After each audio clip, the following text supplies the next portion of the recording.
Bom, boa noite a todos, sejam muito bem-vindos. Hoje nós vamos falar de um tema muito importante que causa muita confusão na clínica e talvez você já passou por isso também, já teve essa dúvida, então hoje a gente vai esclarecer tudo direitinho, para você não sair com dúvida daqui, tá? E do que eu estou falando? Eu estou falando de transtorno bipolar e TDAH. O que é essa sigla? É o transtorno do déficit de atenção e hiperatividade. E eu vou falar um pouquinho sobre o TDAH junto com o transtorno bipolar. Será que pode ter os dois? Será que é um só? Como que eu descubro qual que eu tenho? Nós vamos conversar sobre isso hoje, tá? Deixa eu compartilhar com vocês aqui minha tela para vocês irem acompanhando.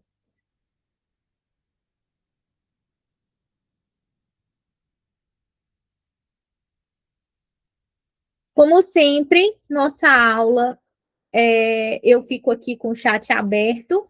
Então, se tiver alguma dúvida durante a aula, se tiver algum comentário para fazer, se não entendeu alguma coisa que eu disse, se tem alguma experiência que você já passou, pode comentar no chat. Eu gosto de ter essa interação com vocês. A aula fica mais dinâmica, fica mais divertida, tá? Fica mais legal para mim também. Então, eu vou fazer perguntas para vocês também ao longo da aula, então eu espero que vocês respondam e comentem aqui junto comigo na aula, que faz muita diferença essa conversa que a gente tem aqui durante a aula, tá? Mas vamos lá. Então, o nosso tema hoje é TDAH, transtorno bipolar ou os dois. Como que a gente vai entender a diferença deles e por que que isso muda o tratamento? A gente vai aprender qual que é a diferença, o que tem igual, o que muda o tratamento, o que muda, qual a diferença. E a pergunta que chegou até aqui, né? Você chegou aqui com uma dúvida real, talvez com um laudo que não explica tudo, talvez com um tratamento que não fecha. Essa palestra é para você, tá?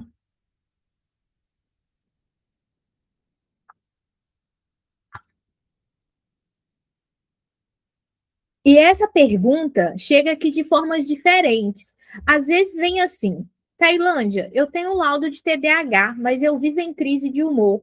Às vezes vem assim: o psiquiatra está questionando meu diagnóstico ou eu não entendo por quê.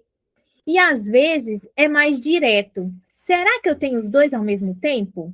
Qual dessas três mais se parece com o que você está vivendo? Pode comentar aqui no chat, por favor, se você já passou por isso. Você vai sair daqui sabendo três coisas: a diferença entre TDAH e transtorno bipolar na vida real, se podem coexistir, e a resposta aqui te surpreende. E por que a ordem do tratamento, quando os dois aparecem juntos, é o que define se o tratamento anda ou fica rodando em círculo. Ó, Bárbara já trouxe aqui a experiência dela, que primeiro veio o TDAH. Ótimo. Bárbara, com quantos anos veio seu diagnóstico de TDAH? Para o pessoal saber ali, ter uma noção. De 16 anos, ótimo. Então, com 16 anos, ela recebeu o diagnóstico de TDAH, tá? A gente vai entender mais sobre isso.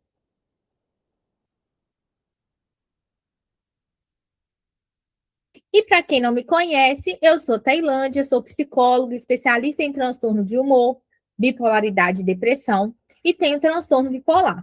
Então, eu falo disso de dois lugares, do consultório e da minha própria história.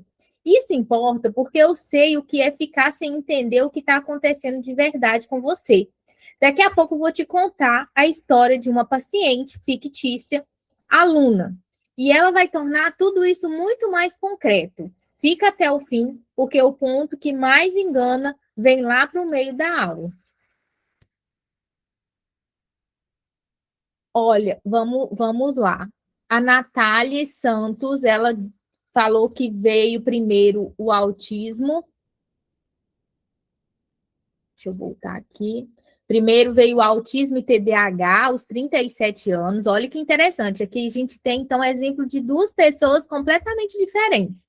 Bárbara, que teve o diagnóstico aos 16, bem na adolescência, E a Natália com 37 anos. Olha a diferença, bem tardio. Transtorno bipolar tipo 1, diagnosticado em janeiro de 2025. Ela teve mania psicótica e depois quase um ano em depressão profunda. Ela ficou em depressão quase um ano. E a Clarinha teve diagnóstico errado de TDAH. E acontece muito de chegar paciente na clínica com diagnóstico de TDAH, quando a gente vai avaliar, não tem TDAH, não começou lá na infância. E eu vou explicar por que tem que começar lá na infância, tá? Mas não tem. Então, isso é muito sério, né? Receber um diagnóstico que você não tem, ser tratada por uma coisa que você não tem. Então, vamos tomar cuidado com isso, tá? Mas primeiro, deixa eu te contar o que é cada um, porque a confusão já começa aí, tá? Então, o TDAH, deixa eu ver aqui. O TDAH é um transtorno de déficit de atenção e hiperatividade. É um transtorno do neurodesenvolvimento. O que significa isso? Ele nasce com a pessoa. Os sinais aparecem cedo, antes dos 12 anos. Então, é muito comum chegar lá a pessoa com 40 anos e falar assim, eu acho que eu estou com TDAH. Porque agora eu estou desatento, eu não estou prestando atenção em nada, estou perdendo as coisas e tá tudo um caos. Mas quando você vai investigar quando que começou, começou há 6 meses. E aí, mas 6 meses? Não é TDAH. TDAH começa na infância, quando a criança é bagunçada, né? Os cadernos todos revirados, é aquela bagunça, perde material, a mãe compra o material todo lindo para o menino, aí o menino vai no primeiro dia, já perde tudo, quebra tudo, o caderno todo amassado, cheio de orelha, é aquela confusão, né?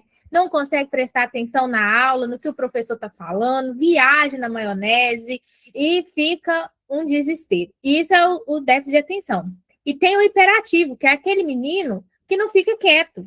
Ele batuca na mesa, ele mexe as pernas, ele levanta, ele conversa com todo mundo e acaba não prestando atenção na aula, porque não consegue aprender, porque não fica quieto, porque a cabeça está voada, né? Mexe com todo mundo, corre para lá e para cá.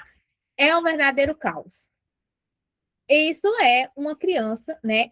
Claro que não é só isso, tá, gente? Tem que ter prejuízo em mais de 2 ambientes, né? Você vai avaliar os ambientes, a gente dá um questionário para os pais, a gente dá um questionário para os professores, tem que ter prejuízo na escola, tem que ter prejuízo, por exemplo, na casa dos avós, na igreja, né? Aquele menino que faz catequese, que não aprende nada, você pergunta para ele, o que você viu hoje?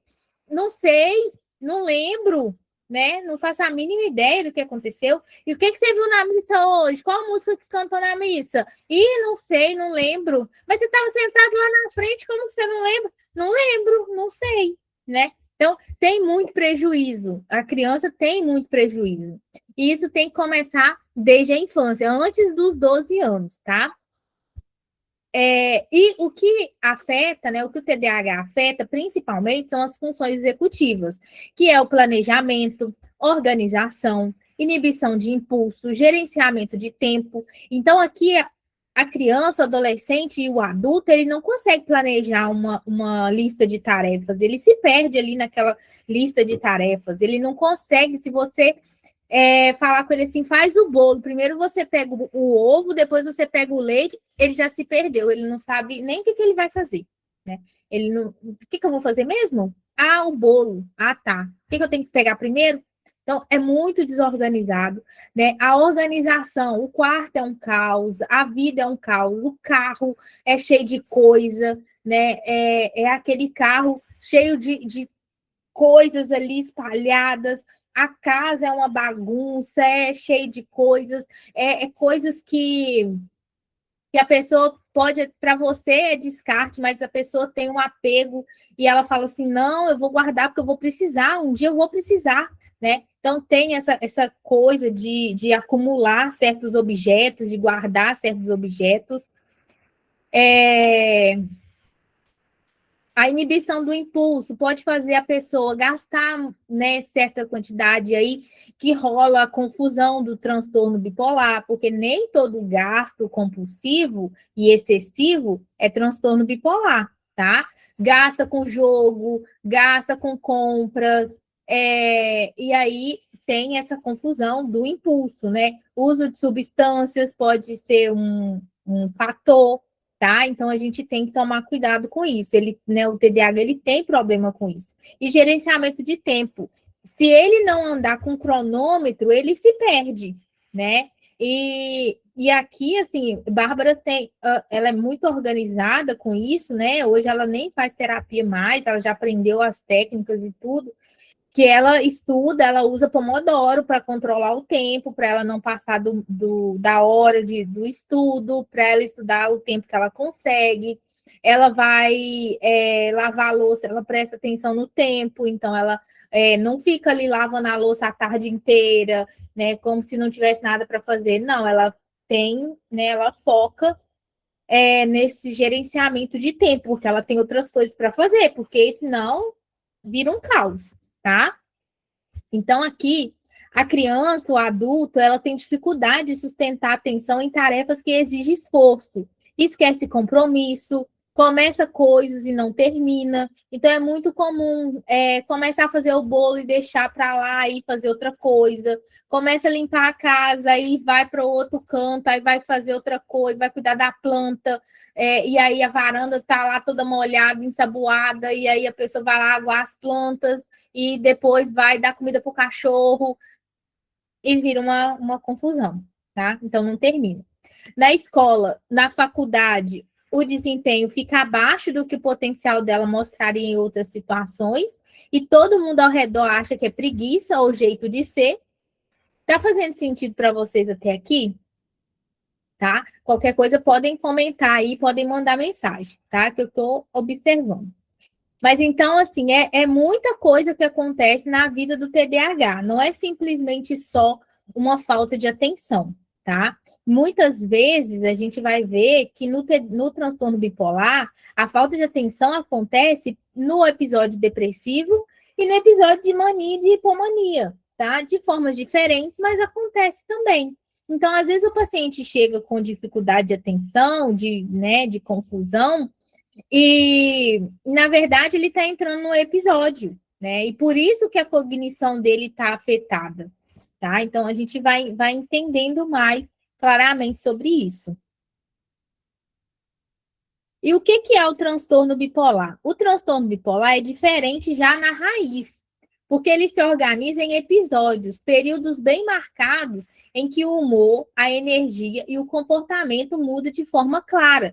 Vocês perceberam que no TDAH não fala em nenhum momento de mudança de humor? Entende? Não tem mudança de humor. A pessoa pode mudar o humor? Pode, mas não é do TDAH, tá? E aí, mania, hipomania, depressão. O eixo central do transtorno bipolar é o episódio de humor. Fora dos episódios, a pessoa funciona de um jeito, dentro do episódio é outro nível de sofrimento, de prejuízo, tá?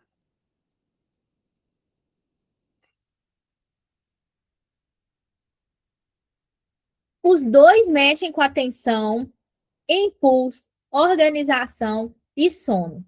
É por isso que a confusão acontece. Você leva uma criança ao consultório com dificuldade de concentração e impulso. E o profissional que não olha para a história de humor completa pode chamar tudo isso de TDAH. Vocês já viveram isso, né? Bárbara, sim, teve diagnóstico com 16 anos sem avaliar toda a história de vida, todo o contexto, sem fazer uma investigação. E essa investigação é muito importante.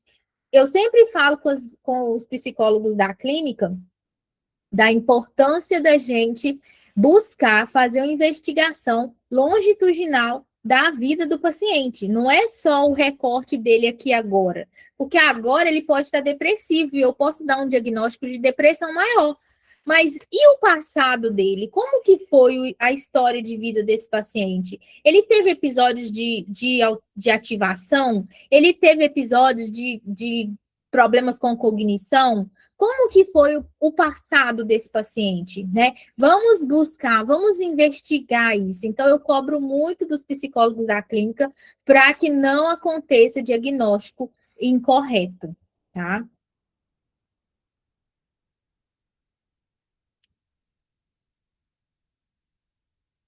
E aí, pode coexistir? Sim. A resposta curta é sim.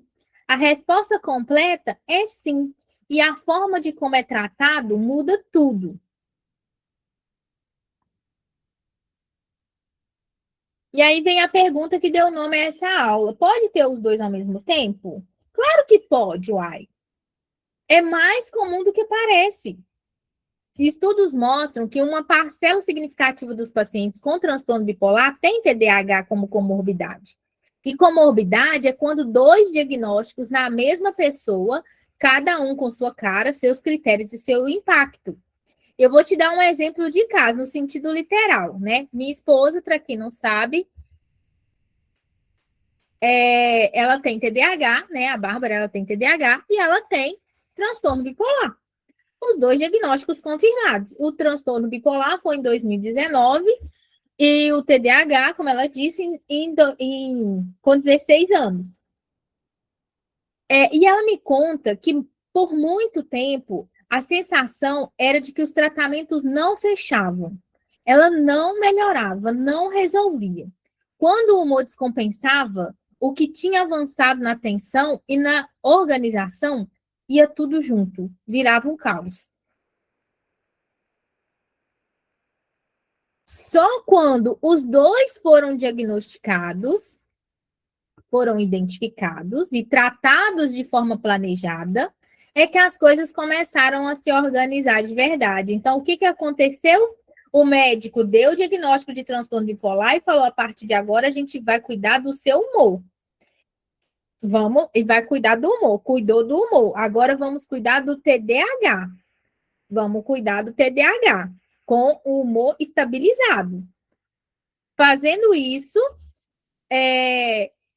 aí ela conseguiu ficar estável.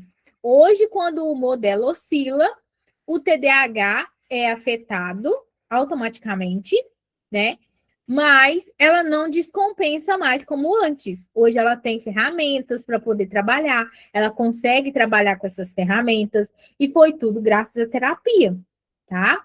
Então, o remédio em si, ele não resolve tudo. Ele ajuda e vai ajudar muito a diminuir, a reduzir os sintomas. Ele vai ajudar a reduzir os sintomas.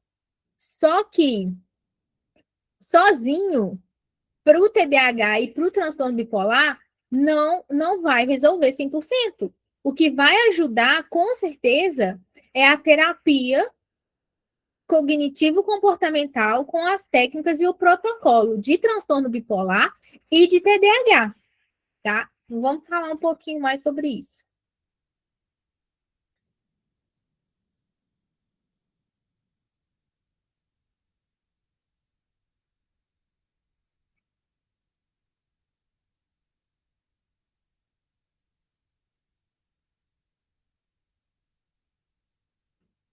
E o que faz a diferença?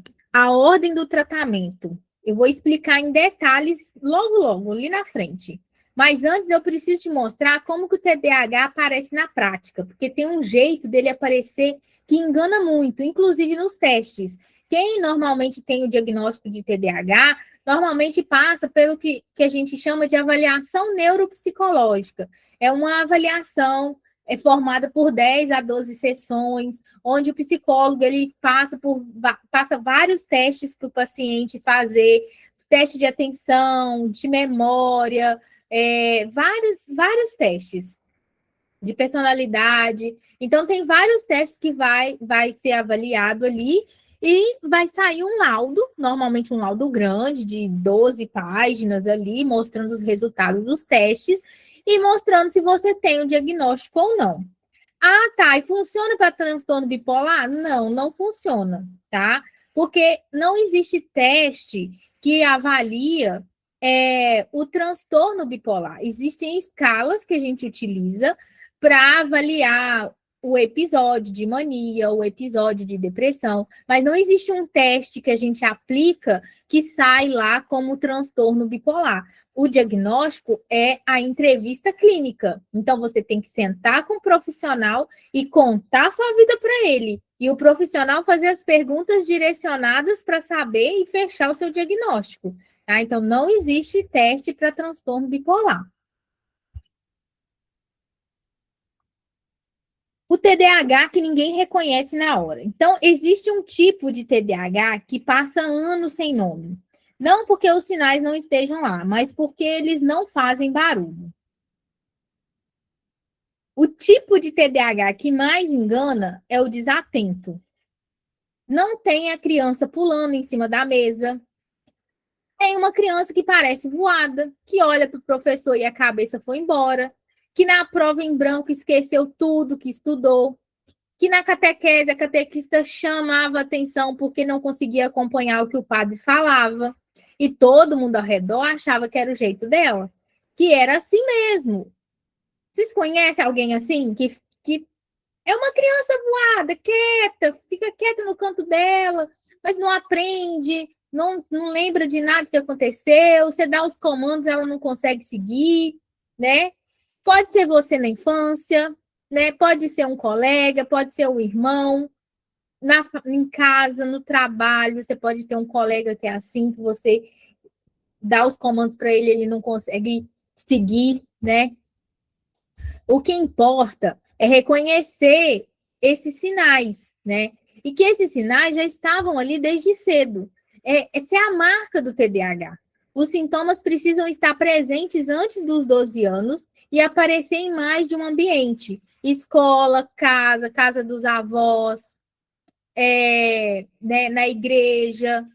Só em casa ou só na escola não é TDAH. Já muda o diagnóstico, tá? Agora vamos falar dos critérios diagnósticos. O critério do DSM, né, que é o manual diagnóstico que a gente usa, pede pelo menos 6 sintomas de desatenção ou hiperatividade em 2 ou mais contextos com prejuízo real. Prejuízo real quer dizer, não é só dificuldade, é reprovação. Eu tenho um paciente que foi reprovado 2 vezes na escola, né? Tem um paciente que saiu da escola porque não conseguia passar, foi reprovando todo ano, passava nenhum, reprovava no outro, reprovar e passava, reprovava e passava. Por fim, ele falou: cansei, eu não quero saber de estudar mais, vou fazer outras coisas, né? E ele era bom em outras coisas, tá? Então, mas na escola era um caos. Então, prejuízo, né? Emprego que a pessoa não fica, ela não consegue aprender o que o chefe fala para ela fazer, ela não consegue ter uma rotina ali no trabalho, ela não consegue aprender. A vida não avança do jeito que a pessoa sabe que poderia avançar, então ela não consegue estudar, ela entra na faculdade, mas a faculdade não avança, ela reprova nas matérias e não consegue passar. Chega no estágio, o estágio é um caos, não consegue fazer o estágio porque não aprende a fazer, não consegue pegar. Então, né, aí vem uma ressalva que muita gente não conta, que muda tudo. Esses mesmos sintomas aparecem no transtorno bipolar descompensado. Na depressão bipolar, a atenção vai embora, a organização some, a memória falha. Na fase acelerada, o impulso sobe. A pessoa começa 1000 coisas e não termina nenhuma. Se você avalia essa pessoa nesse momento só, os testes vão mostrar déficit de atenção e de função executiva. Esses déficits, muitas vezes, são do episódio de humor e não do TDAH estrutural. Se você trata como TDAH sem olhar para o humor, o tratamento não fecha nunca. E o que a avaliação neuropsicológica faz, né? E o que ela não faz? Então, A avaliação é uma ferramenta poderosa, é muito boa mesmo, ajuda bastante a gente, enquanto profissional, a lidar com o tratamento do paciente, porque mostra o que a gente precisa trabalhar. Então, o paciente tem dificuldade na memória, vamos trabalhar a memória. O paciente tem dificuldade nas funções executivas, vamos trabalhar as funções executivas. Então, a gente consegue trabalhar muito bem isso, tá? Então, ajuda bastante. Mas a avaliação neuropsicológica é uma ferramenta boa, e eu quero deixar isso bem claro. Ela mede as funções executivas, atenção, memória, velocidade de processamento.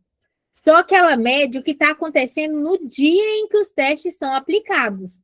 Se a pessoa está em fase depressiva ou num episódio de humor, os resultados vão refletir aquela fase e podem apontar déficits que não são de TDAH, são de descompensação do humor. Quando a avaliação vem sem anamnese detalhada, sem investigação da história de vida, da linha do tempo, de como era na infância, em casa, na escola, ela fica completamente incompleta. Você tem um relatório cheio de dados e sem contexto. O laudo sai como TDAH e ninguém questiona. Alguém que já passou por isso, já fez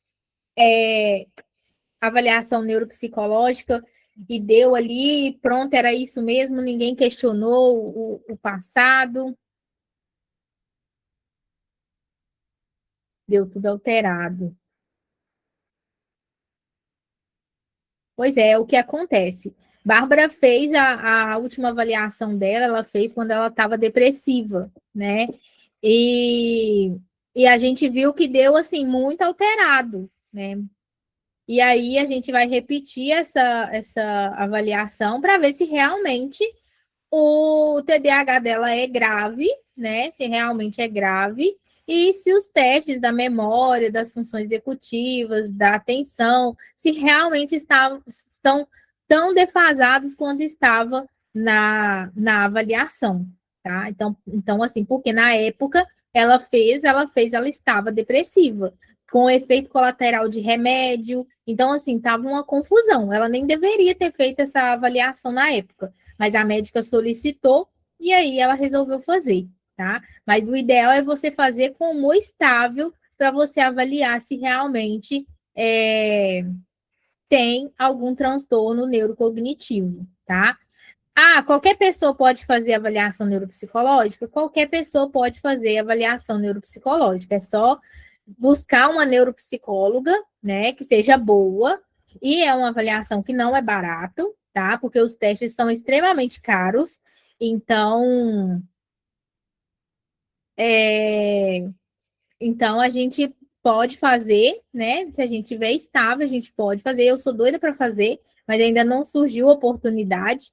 E aqui em Valadares, onde eu moro, tem um lugar que é confiável de fazer, porque não é qualquer lugar que você faz, porque tem profissional que não sabe fazer, assim como tem profissional que não sabe diagnosticar transtorno bipolar, tem profissional que não sabe fazer avaliação neuropsicológica e faz, tá? Então tem que ser um profissional que você tenha confiança, que você conheça o trabalho, né? Porque o laudo é o que vai mandar muito, né? Você pode fazer os testes direitinho. Se o laudo for uma porcaria, você jogou seu dinheiro fora, tá?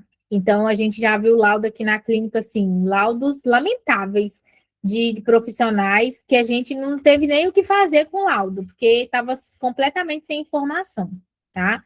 O que Bárbara fez foi muito bom, o laudo, a psicóloga é muito boa, o laudo dela ficou excelente, tem umas 17 páginas, então é um laudo muito bom mesmo. Então, a gente até olhou para fazer com ela de novo, mas como é em outra cidade, é 100 quilômetros de distância, ficaria inviável, porque você tem que ir toda semana durante, né, várias semanas, normalmente 10 sessões.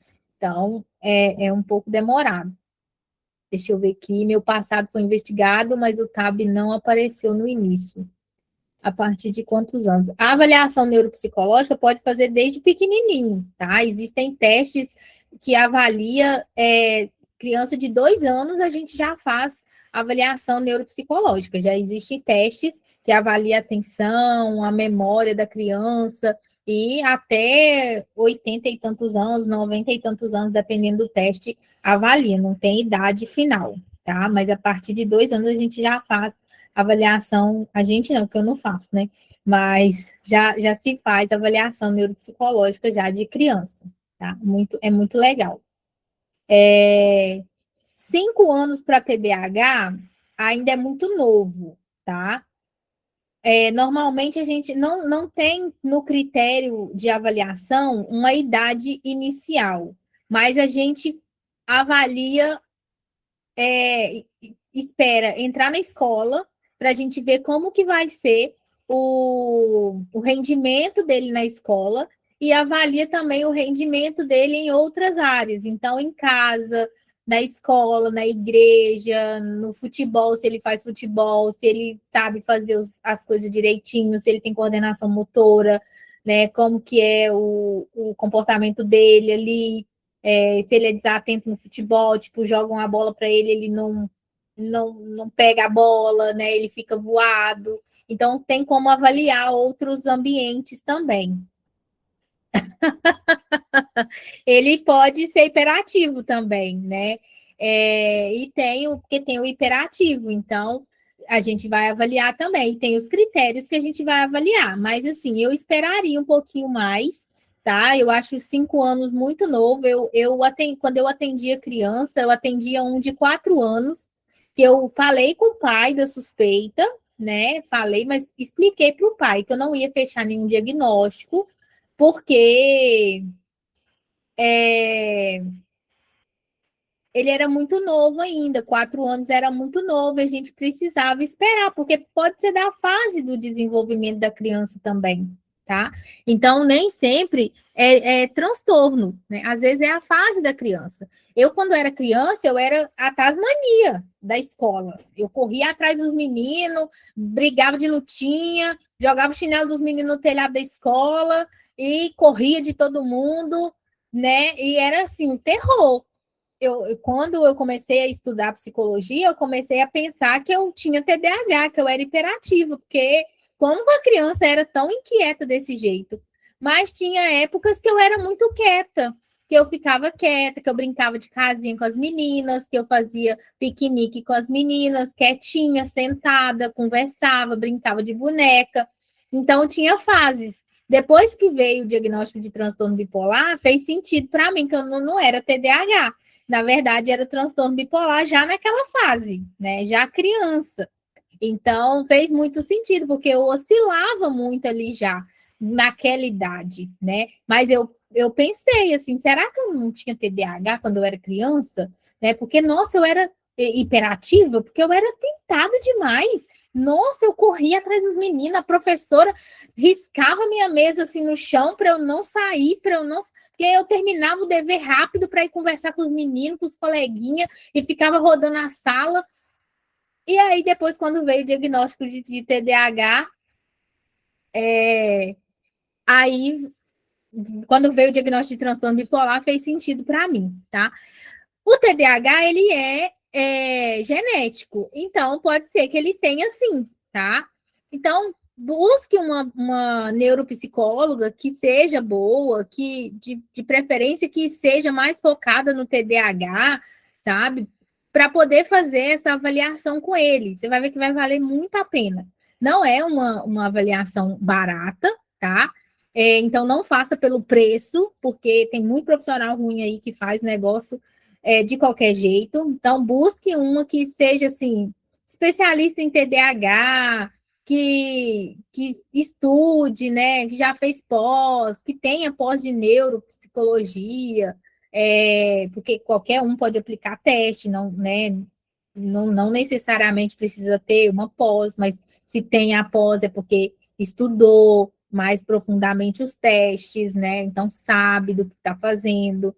E aí faz essa avaliação, é um pouquinho cansativo, né, para os pais que tem que ficar levando o menino, porque são 10 sessões, às vezes 12 sessões, mas vale muito a pena. E aí você levar na sessão, falar para ela o seu diagnóstico do seu marido, né, deixar claro esses diagnósticos, porque tem a questão, o fator genético também, né, para ela investigar. Então, né, e aí faz essa avaliação. Eu acho que vai valer muito a pena, tá? Mas é isso. Vamos lá, vamos continuar aqui. Então,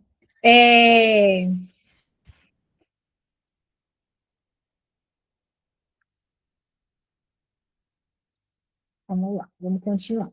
Então, o protocolo correto. O que que precisa fazer? E aí, para quem tem o diagnóstico, vai entender agora, né? A Natália falou que está sem Ritalina, tá meio assim, mas você vai entender o porquê, né? Que faz sentido. Eu tenho um paciente que ele tem TDAH e ele está sem medicação, porque as medicações causam muita ansiedade nele. Então, a médica deixou ele sem a medicação. Então, assim, tá uma luta para estudar, tá muito difícil criar rotina, tá? Mas na terapia a gente vai trabalhando semana após semana, uma coisa de cada vez, tentando organizar. E no TDAH é assim, é diferente do transtorno bipolar, né? A terapia, ela é muito repetitiva no TDAH. Então, toda semana é, toda semana perguntando da rotina, da agenda, como é que tá, do horário, dos horários, das tarefas, se tá conseguindo fazer, se não tá conseguindo, vamos voltar, vamos fazer de novo.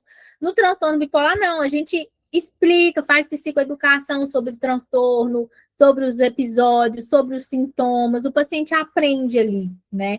Eu dou ainda material de ajuda para os pacientes terem acesso, e aí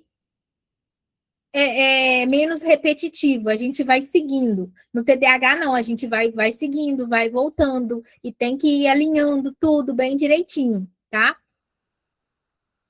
Mas aí o que que está, né? Primeiro, a gente estabiliza o humor, ou seja, estabiliza o transtorno bipolar, e aí quando a pessoa está em eutimia, o estado de humor estável, fora de episódio, aí se faz ou refaz a avaliação. O que sobrar de déficit de atenção e função executiva depois da estabilização é que faz sentido chamar de TDAH. Então, por isso que eu falei, antes de fazer a avaliação, tem que estar estável. Porque aí a gente vai conseguir avaliar realmente o que que tem, né? Igual ela está falando da superdotação, né? Pode ser. Mas se ele tiver transtorno bipolar, pode dar alterado, entende? Então, por isso que tem que avaliar tudo direito, né? Porque o transtorno bipolar também começa na infância, tá? Então, eu era super inteligente na escola, tanto que todos meus amiguinhos do pré, né? Na época era pré, do pré repetiu o pré e eu passei para a primeira série. Então, eu fiz a primeira série com 6 anos na época, e na época fazia com 7. Então, eu era sempre a adiantada da turma. E muito inteligente, muito esperta, aprendi a escrever meu nome assim, rápido, meu nome é difícil, e tinha que Y, né? Tem o Y, e minha mãe pegava o caderno de caligrafia, colocava para eu fazer, e eu aprendi a fazer aquelas letras rápido, e a gente ia assim, era super esperta, super inteligente. Então, talvez se fizesse uma avaliação, né, para mim, não traria nenhum déficit ali cognitivo, porque era tudo bom, né? Então não ia dar nada. Então, porque uma coisa pode camuflar a outra, tá? Daqui a pouco eu vou te mostrar como isso funciona na prática, na história da aluna. Mas antes, deixa eu te contar uma diferença que parece pequena, que muda tudo.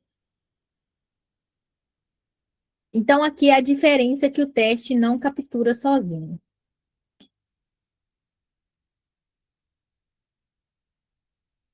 No TDAH, o humor oscila sim. A pessoa fica frustrada, fica impulsiva, fica irritada. Vocês querem ver quando Bárbara ela usa muita inteligência artificial para estudar, para fazer minhas coisas. Querem ver quando ela fica brava, quando a inteligência artificial não funciona do jeito que ela quer. Ela briga com a inteligência artificial. Eu fico assim, gente, se fosse uma pessoa, ia estar chorando a hora dessa. E ela fala brava mesmo, porque ela fica muito irritada, a ponto de levantar, sair, descer, dar uma volta no quarteirão e voltar, porque ela não está aguentando mais. Isso, se a gente fosse olhar, né, só com uma lente, lá, tá irritada, é transtorno bipolar. Mas eu sei também que no TDAH tem a irritabilidade, tem a impulsividade. Então, quando ela fica muito focada, e a gente chama de hiperfoco, né, que não existe,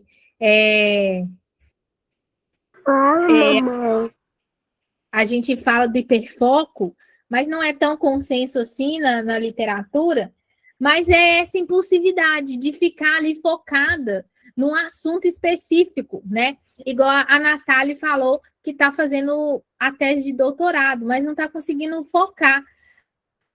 Imagina se ela pega um hiperfoco na tese de doutorado dela. Ela vai virar à noite escrevendo e vai ficar horas e horas fazendo, porque o hiperfoco está ali naquilo, né? E a gente pode pensar, nossa, será que ela está entrando em mania? Porque na mania também tem obsessão. Mas pode ser só o TDAH falando ali, né? Um sintoma do TDAH falando. Então a gente precisa ficar muito claro esses sintomas para vocês não confundirem. Nem tudo é do transtorno bipolar. Tem coisa que é do TDAH. E aí vocês precisam saber para ficarem tranquilos. Para quando tiver obcecado num assunto, numa coisa específica, falar assim: opa, peraí, eu tô com sintoma de quê? Eu tô com mais de um sintoma aqui de ativação? Não, eu só tô obcecada com esse assunto, né? Esses dias eu estava obcecada com o livro, né? Estou participando de um clube do livro e o nosso encontro é dia 2. E eu estava desesperada que eu não estava conseguindo terminar de ler o livro.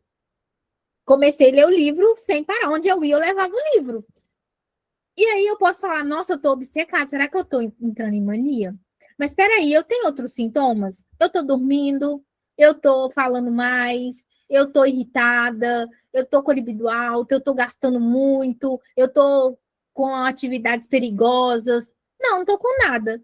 Não, é só uma obsessão pequena ali, uma impulsividade, né, pequena, nada demais. Então a gente observa, a gente vai descobrir. E para quem tem TDAH, tem que ficar de olho. Peraí, isso é do TDAH ou isso é do transtorno bipolar? Não, é do TDAH, então tá. Então eu sei como não preciso ficar preocupada com o transtorno bipolar. Vou trabalhar isso daqui, essa impulsividade, tá? A oscilação, ela é reativa. Ela aparece como resposta de algo que aconteceu. Uma tarefa chata, uma pressão no trabalho, um conflito com o marido, e passa rápido. Assim que a situação passa, passa também aquele sentimento. Vamos ver aqui. Ó, eu parei de dormir tentando terminar a tese, mas eu não sabia do TAB. Só voltei a dormir depois que não conseguia nem raciocinar. Quando vi que a realidade não era válida, eu fui obrigada a parar. Tá vendo? Então, é uma obsessão que a gente tem e a gente tem que tomar cuidado com isso, tá?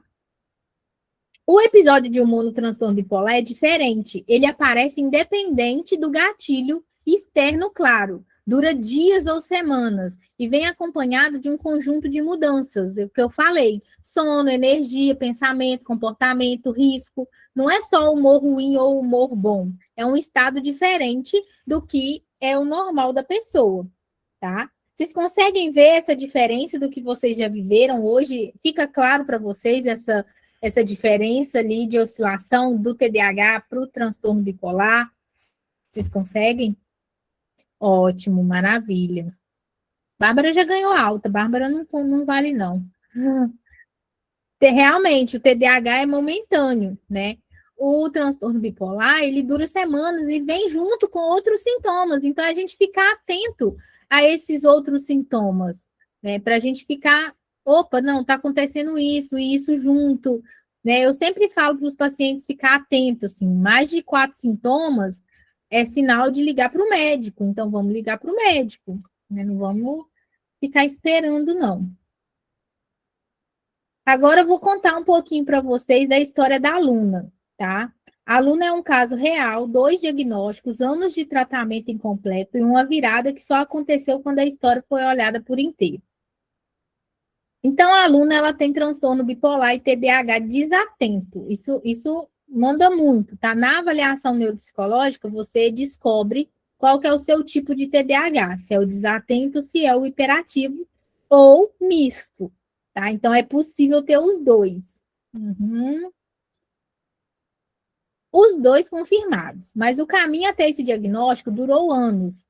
E boa parte desse tempo, ela foi tratada só por metade do problema. Desde os 12 anos, a aluna já tinha reprovado na escola. Estudava, mas na hora da prova a cabeça virava o que ela tinha estudado em branco. Na catequese, a catequista vivia chamando a atenção dela. Achava que Luna era muito voada, que não conseguia prestar atenção no que o padre falava.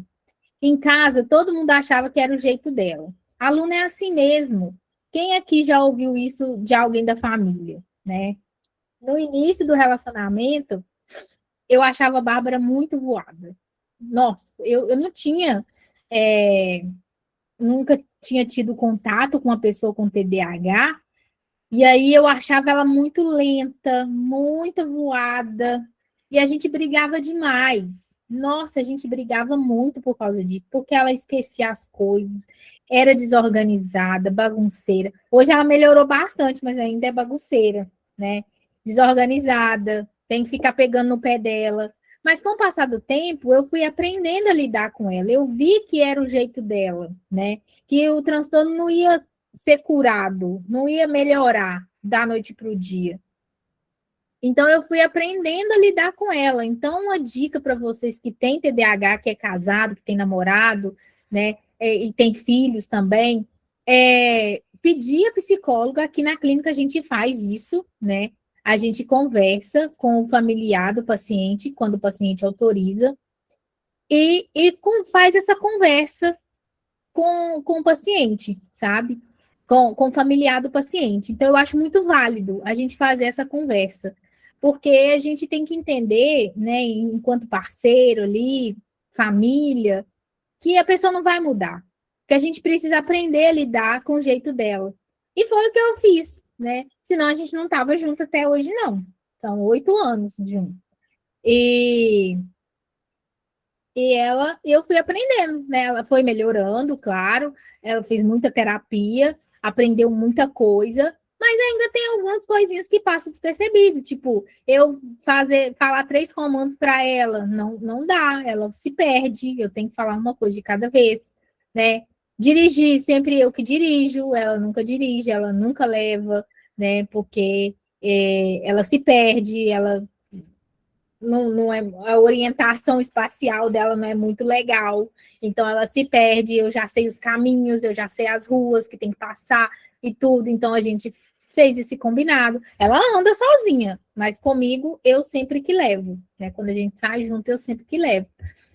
Organização da casa, a gente dividiu as tarefas, então ela tem a tarefa que ela faz e as tarefas que eu faço. As tarefas que precisa de mais detalhe, de mais delicadeza, eu pego para fazer. As que não precisa, ela faz. E tudo aqui em casa tem lugar. Tudo. Cada uma tem as suas coisas, seus guardados, ela sabe onde estão as coisas dela, eu sei onde estão as coisas dela e as minhas. Então, eu sei de tudo, porque se às vezes ela não lembra, eu tenho que saber para ajudar ela, né? Então, eu sei onde que está tudo. Mas as nossas coisas, tudo tem lugar. Isso ajuda muito, né?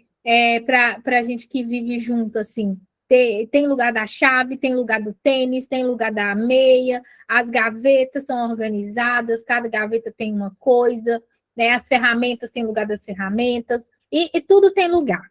Então, assim, são técnicas que eu estou falando aqui para vocês que podem ajudar muito no convívio do dia a dia, tá? Então, fica essa dica aí. E aí, pronto. Essa frase é o jeito dela. É onde o diagnóstico costuma dormir por anos. É o jeito dela. A gente não vê problema nisso. A gente vai procurar, tratamento? Não vai. Só que o que acontece? Chegou o vestibular, Luna tentou e não conseguiu passar. Ela teve contato com o neurologista que fez o diagnóstico de TDAH. E ali pareceu que tudo fazia sentido. Só que, em paralelo a isso, desde a adolescência, ela vinha com episódios de depressão com insônia. Mas isso ficou meio confuso, misturado, sem nome. Ficou para depois. O depois veio com 24 anos, terminando a faculdade, numa depressão muito grave. O neurologista encaminhou ela para o psiquiatra. E aí a história virou. E aí eu quero deixar um adendo aqui para vocês sobre qual médico procurar. TDAH é um transtorno mental. Transtornos mentais, psiquiatra é o médico responsável, tá? Ah, mas é neurocognitivo, né? Do neurodesenvolvimento. Mas o psiquiatra trata também, tá? Então, eu prefiro encaminhar para o psiquiatra, porque ele faz uma investigação, dependendo do médico, já faz uma investigação completa de outros transtornos, que é o que eu faço aqui na clínica, né? Quando o paciente chega, ele já chega com o diagnóstico, mas eu faço uma avaliação para ver se ele realmente tem aquilo ou se tem mais alguma coisa, tá? O neurologista talvez não faça isso. Ele foca ali no TDAH, que é do neurodesenvolvimento, do autismo, e é isso, tá? Então, tomem cuidado com isso quando forem procurar um médico. O que aconteceu com a aluna a partir daí? E o que o psiquiatra descobriu, eu vou te contar agora. Então, vamos descobrir o que aconteceu com ela. Então, a aluna foi no psiquiatra, o diagnóstico mudou tudo. O psiquiatra fez algo diferente.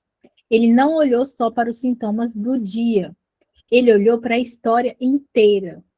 Isso faz diferença. Quando vocês forem no médico, quando vocês forem no psicólogo e fizer a sessão, observe se eles estão investigando a vida inteira, a vida de vocês por inteiro, desde a infância. Isso faz muita diferença no diagnóstico. Então, a Luna chegou no psiquiatra com 24 anos, numa depressão muito grave. E o psiquiatra fez algo que o neurologista não tinha feito. Investigou a linha do tempo do humor dela com calma. Perguntou sobre a adolescência, perguntou sobre as fases de insônia, perguntou sobre os períodos em que ela ficava acelerada, com a cabeça cheia de ideias, dormindo menos e com uma energia que não era normal para ela. Quando juntou tudo isso, o quadro ficou claro, transtorno bipolar. Ela preenchia os critérios com folga. E aí o psiquiatra fez uma coisa que causou estranheza nela. Ele suspendeu o medicamento de TDAH. Sabe por quê? Quem é que já teve medicamento suspenso e ficou sem entender o motivo? Natália está sem medicação, né? Mas alguém já ficou sem medicação? Mas antes, deixa eu responder aqui. É possível ter insônia no episódio depressivo, tá? A insônia é um dos critérios, a insônia e a hipersonia são os critérios da alteração de sono na depressão. Então, a pessoa pode ter tanto dificuldade para pegar no sono, que é a insônia, ou acordar várias vezes durante a noite, que também é insônia, ou hipersonia, que é dormir mais de 10 horas por noite. Tá? Então, aquela pessoa que dorme 10 da manhã, 10 da noite e acorda meio-dia, ela tem uma hipersonia. Sono na mania é possível. Raramente o paciente não dorme. Na mania, o que acontece? Ele dorme o mínimo de horas possível e fica com energia. Então, ele dorme ali 2 horas, 3 horas por noite e acorda descansado, como se tivesse dormido uma noite inteira. Tá? Então, é isso que acontece na mania.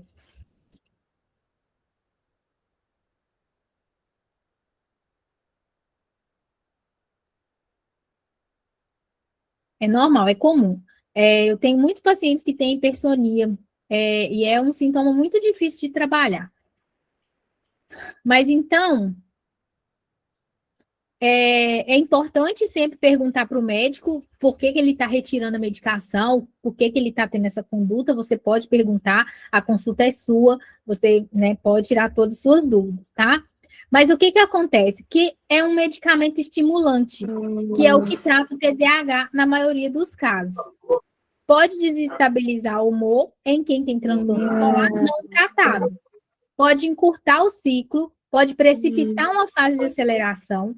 Então, a primeira etapa foi suspende o estimulante, estabiliza o humor com os medicamentos corretos para a bipolaridade.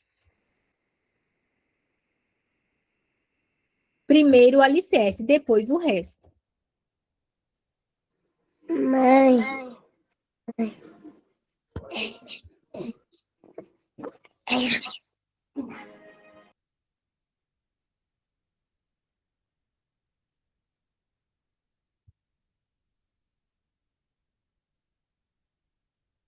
Então, vamos lá. Depois que a aluna ficou estável, em eutimia, fora de episódio, o psiquiatra pediu avaliação neuropsicológica. Olha que beleza.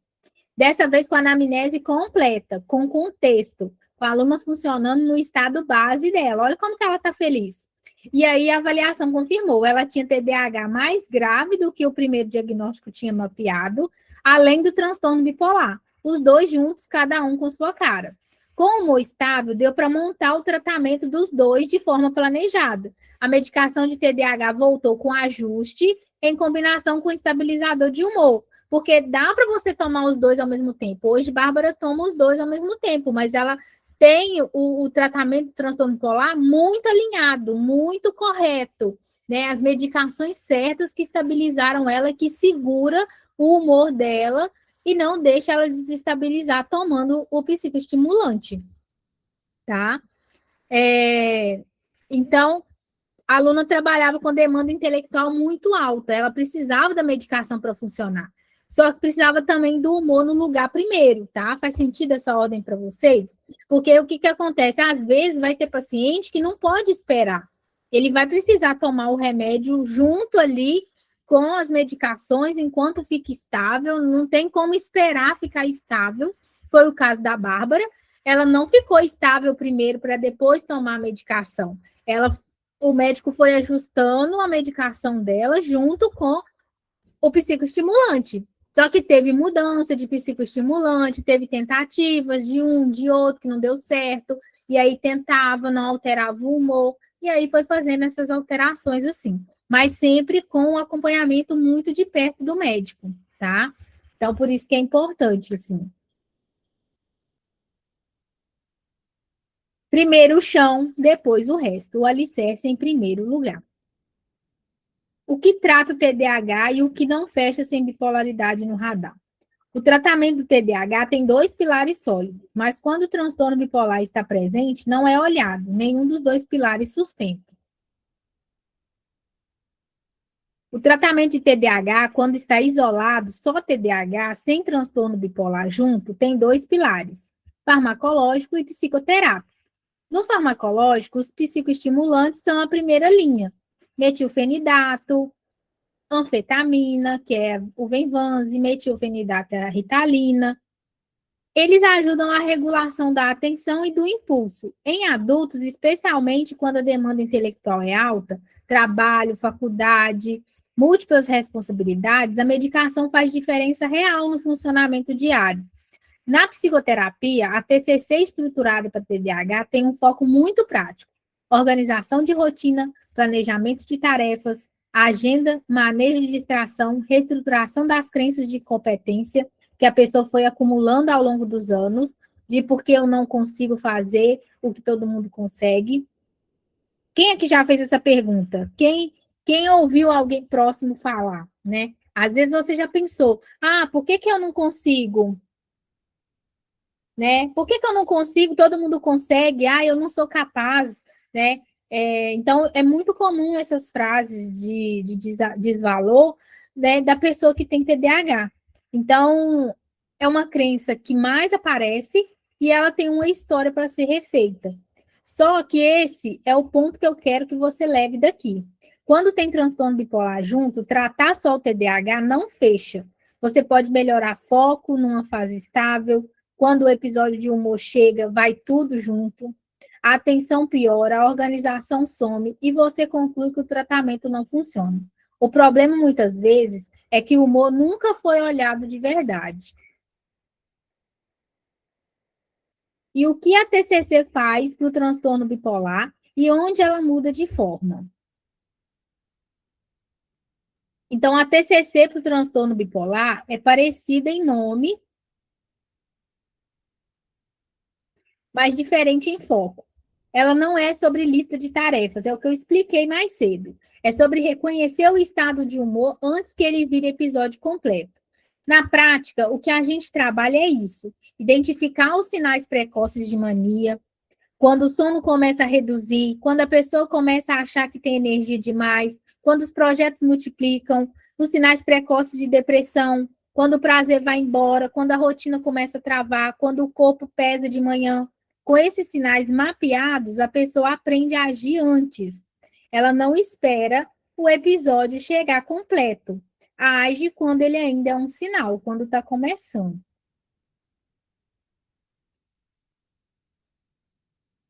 Além disso, tem o ritmo social, que é a regulação do sono. Vocês vão ouvir eu falar disso aqui muito, porque é muito importante.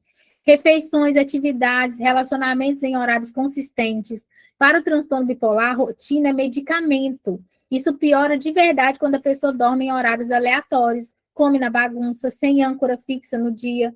Você concorda com isso ou parece exagero? Vocês concordam? Quem tem transtorno bipolar e já testou isso sabe que não é exagero. É o que faz a diferença entre ficar em crise de 3 em 3 meses ou de vez em nunca, tá? Tem também a reestruturação cognitiva para crenças centrais que o transtorno deixou no caminho. Eu sou instável demais para ter um relacionamento, eu nunca vou conseguir manter um emprego, as pessoas ao meu redor sofrem por minha causa.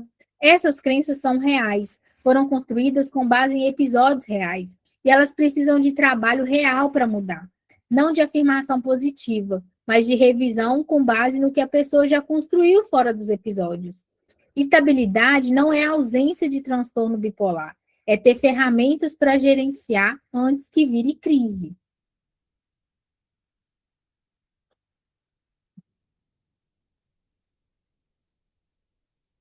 Então, essa aqui é a estabilidade de verdade.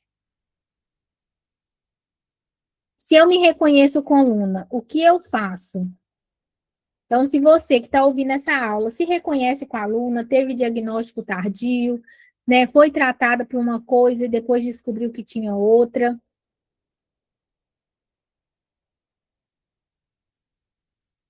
Mas é importante ter rotina mesmo. A gente precisa ser, às vezes, paranoica mesmo com algumas coisas para conseguir seguir, tá? Vou falar uma coisa rapidinho para vocês que a gente já está encerrando. A Clínica Caminho da Estabilidade foi criada exatamente para esse lugar de dúvida que muita gente carrega. A pessoa que tem laudo de TDAH, mas o humor não fecha. A pessoa que tem diagnóstico de transtorno bipolar, mas nunca investigou se tem outra coisa junto. A pessoa que passou por avaliações, por tratamentos, ainda sente que algo não encaixou. O que a gente faz? A gente faz lá uma coisa diferente que eu vejo acontecer em muitos atendimentos. A gente constrói a linha do tempo do humor com você, desde a infância. Episódios padrões, fase que você nem sabia nomear. Porque sem essa linha do tempo, o diagnóstico fica incompleto. E tratamento com diagnóstico incompleto roda em círculo. Você sabe do que eu estou falando. E se você se reconheceu na aluna ou reconheceu alguém que você acompanha, o link do formulário de candidatura está na descrição. Você preenche, a gente lê e te responde. Está no link da minha bio também do Instagram. E o trabalho psicoterápico combina TCC para bipolaridade com atenção às comorbidades. Se tem TDAH junto, isso entra no planejamento. Se tem ansiedade junto, isso também. Porque cerca de 60% dos pacientes com transtorno bipolar têm pelo menos uma comorbidade. E tratar como se fosse só um transtorno é o que faz o tratamento nunca avançar de verdade.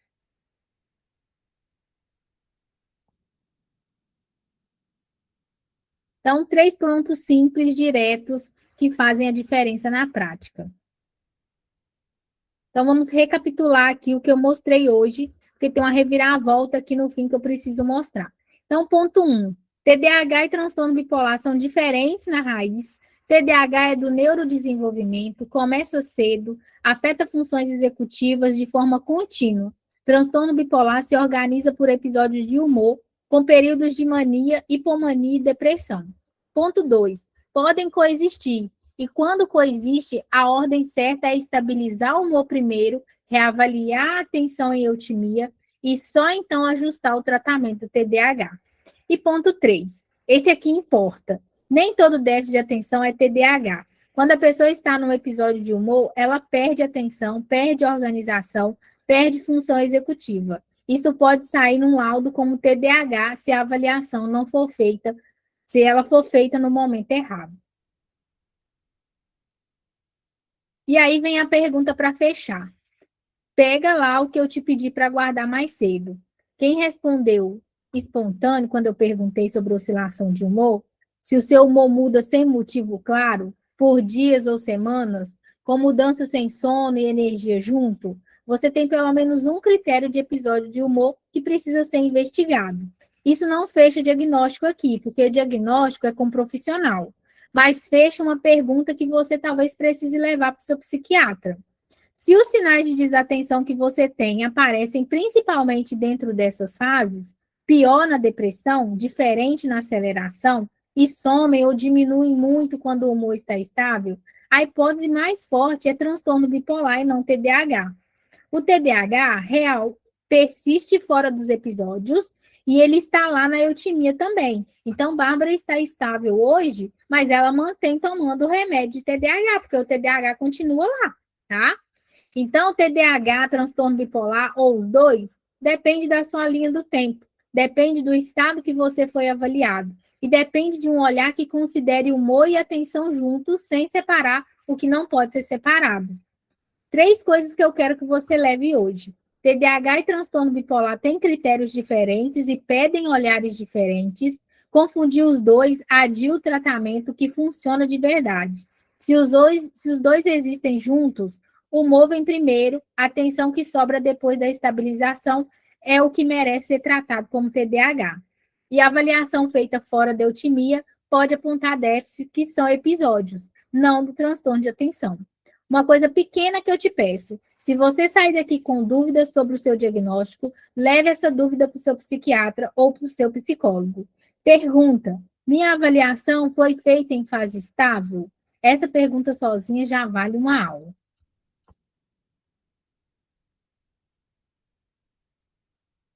Obrigada por ter ficado até aqui. Esse é um assunto que pouca gente trata com profundidade que ele merece. E se você ficou aqui participando, se reconhecendo, isso já é um passo. Cuida de você. Alguém tem mais alguma dúvida?